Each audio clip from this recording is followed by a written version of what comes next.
Hey everybody, it's Mr. K. This week we're going to talk about melodic percussion.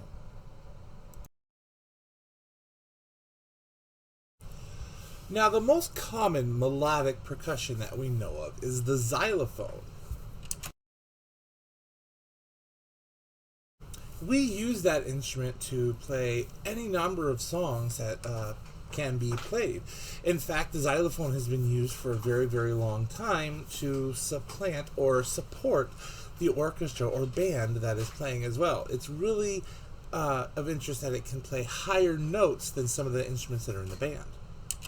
But there are other instruments that also play melodies. Okay, there's the marimba.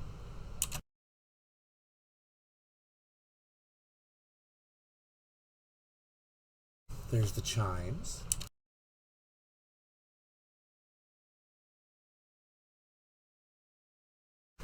And then we have instruments like handbells.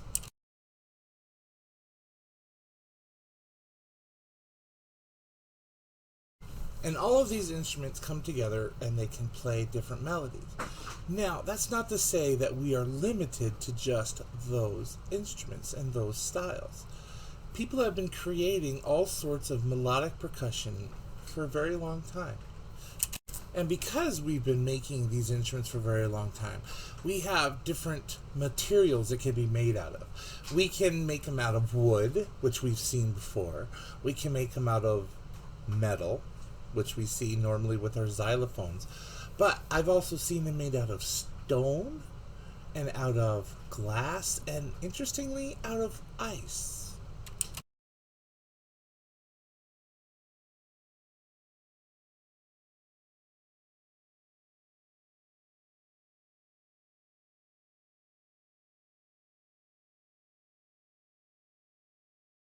And I'm sure that you've probably seen little baby toys where they had a xylophone that was made out of probably plastic.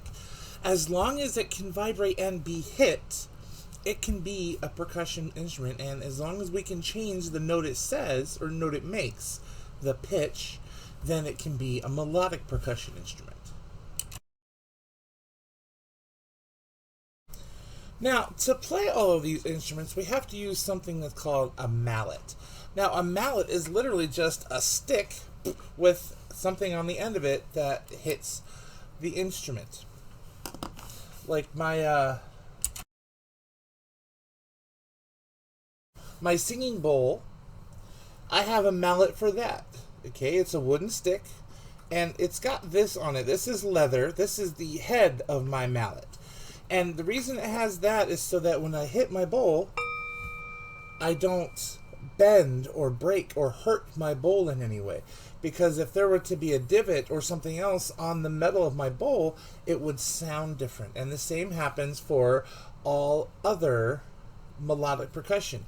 If we hit it with the wrong thing, so if I took something metal and hit this, yeah, it would make a nice ringing sound, but it might damage this, which would change the sound eventually.